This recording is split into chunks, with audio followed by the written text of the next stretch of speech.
Et j'appelle à rejoindre le coin rouge. Il combat sous le drapeau du Sénégal.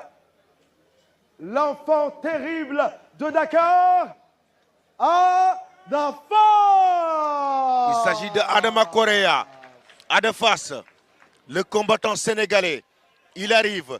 Ada Fass, le combattant sénégalais qui relève, qui lève le drapeau vert, jaune, rouge sénégalais.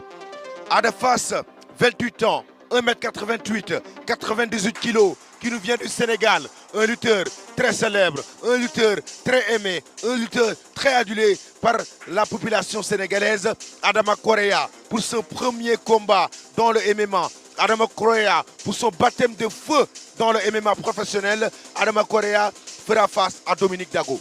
Dominique Dago, effectivement, Adama Correa face à Dominique Dago. Oui. Un très joli jeu de mots qui vont s'affronter ce soir. Donc là, nous recevons Monsieur Eric Favre. Encore une fois, oui. Qui nous rejoint une fois de plus. Exactement. Oui, on va super bien, super bien. Bon, écoutez, on est sur le 10e combat. Oui. Notre enfant terrible du Sénégal, Ada Fass. Ada Fass. Tout le monde attend, je pense. Exactement. Exactement. La fièvre est en train de monter. Oui, Les combattants sont en train de se préparer. exactement. Vous avez une idée un petit peu de ce qui va se passer? J'ai ma petite idée. Quand tu viens nous voir, il y a un petit cadeau. Oui. Explique-moi.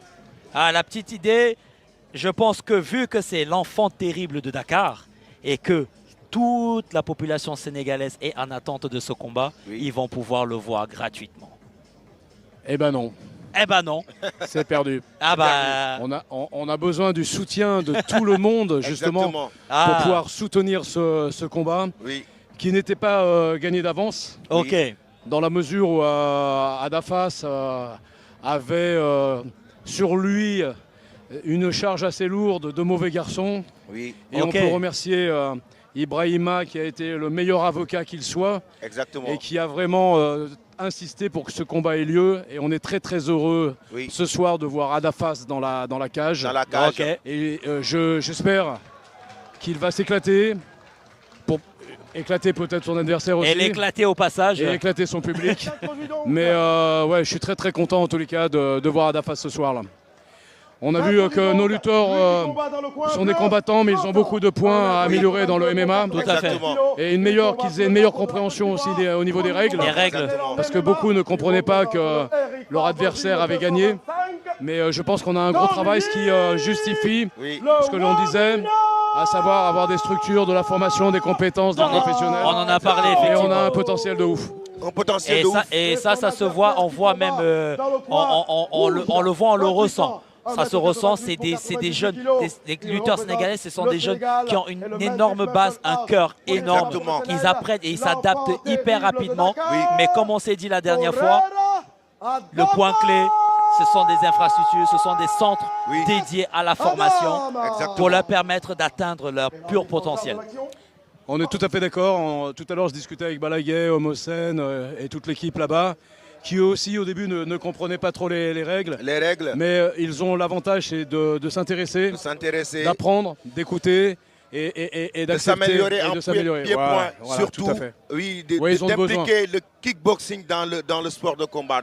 La boxe en général, et puis effectivement les low kicks. Les low kicks. On va pas demander à un mec de 145 kg de faire des high kicks. Absolument pas. Mais justement, c'est là où il faut des entraîneurs compétents. Compétents qui vont leur apprendre les bases, les rudiments du blocage, même du simple blocage low kick ou du retrait de la jambe pour éviter d'en prendre comme correspondant à là où ils en sont. Quand on a 10-15 ans de lutte derrière soi, c'est difficile de s'en défaire. Exactement. Exactement. On l'a vu avec Albouri justement, qui a eu le réflexe de lutte malheureusement, mais qui avait des réactions qui correspondaient un petit peu à ce pourquoi il était là ce soir. Exactement. Et ça, c'est le 10e combat de la soirée. Vous allez le suivre avec nous. Donc entre Ada Fass et Dominique Dago, là pour le moment, c'est un petit round d'observation avec des déplacements de Dominique Dago. Et j'ai l'impression que tous les combattants qui font face aux lutteurs sénégalais, ils ont le même game plan, la même stratégie, c'est d'utiliser des low kick et des middle kick en même temps de faire des déplacements pour essayer de les déstabiliser. C'est la stratégie de base en fait quand on a affaire à un lutteur, que ce soit un lutteur de la lutte gréco-romaine ou la lutte sénégalaise ou même du jiu-jitsu. La technique de base, c'est de rester à distance. Exactement, là il de ses poings essaie et de ses donner jambes. des middle kicks. Il essaie de donner des middle Dominique Dago. Mais on voit Adafas qui est déjà beaucoup plus agressif à l'attaque. Exactement. Avec les poings. Il n'est pas avec une garde de protection et de distance. Oui, là il veut Donc, ce qui casser permet que complètement la distance. voilà, le combat rentre direct là. Exactement, il veut casser la distance. Il n'y a pas de rampe d'observation passive, pas du tout. passif comme précédemment pour certains. Pour certains, effectivement, Adafas veut casser la distance pour pouvoir maîtriser dès l'entame du combat son adversaire. Je pense que les consignes aussi ont été différentes et par rapport à lui qui a un style aussi particulier, on a dû adapter.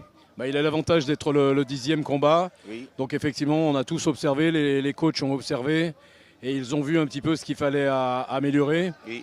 Et Adafas est un lutteur un peu différent des autres aussi. Là, enchaînement de low kick. Là, on voit un middle qui a été enchaîné. Et il va le mettre au sol. Slam, voilà, un beau takedown. Et oui, un bon takedown. Un bon takedown. Et là, il sort sa tête. Il fait la montée. Montre lui, qu'est-ce qu'il fait? Est-ce qu'il va enchaîner avec des gauches-droites? Mais non, il a un avantage. Adama Correa. Il enchaîne avec des coups de poing. Il enchaîne avec le grand endpoint. Il enchaîne à de face. Allez, il prend le dos. Il a l'opportunité. Étranglement. Il est en train Et un étranglement. Il est en train de l'étrangler. Un étranglement. Et ça tape. Soumission. Excellente victoire. Une soumission. Correa. Il a bien représenté le Sénégal. Il a bien représenté le continent africain. Une belle victoire. Excellente victoire d'Adama Correa. Eric, c'est magnifique. Votre première impression? Magnifique. Ce qu'il a fait est incroyable. C'est ce que je vous ai dit du départ, il est rentré direct. Une belle soumission. Une belle soumission. Magnifique. L'enfant chéri de Dakar. L'enfant chéri de Dakar. L'enfant terrible, l'enfant chéri. Eh oui, l'enfant terrible et en même temps l'enfant chéri. L'enfant terrible. Je l'ai dit tout à l'heure. Adafas est un lutteur sénégalais qui est aimé. L'un des lutteurs les plus populaires au Sénégal. Non mais magnifique combat. Il a pris des risques, il est rentré dedans. Il n'a pas servi sa distance. Exactement. Il est rentré dedans directement. On a eu un bel enchaînement de la boxe, un peu de boxe, la lutte au sol. Magnifique. Étranglement. Et il a utilisé justement la réactivité lors d'un low kick, un contre low kick. Exactement. Pour faire un takedown. Et là, il y a Regret qui vient le féliciter. Regret qui va féliciter Adafas. Regret dans la cage pour féliciter Adama Correa. Regret est très content et très fier de son jeune frère. Ce qu'il a fait, ce qu'il a réalisé à travers ce combat en termes de réactivité, en termes de tactique, de technique. Adafas a montré beaucoup plus de courage dans ce combat. Tout à fait, il a montré du courage. Il a montré de l'abnégation. Oui. Il a surtout montré de l'audace. Exactement. Il a montré de l'audace. Il n'a pas donné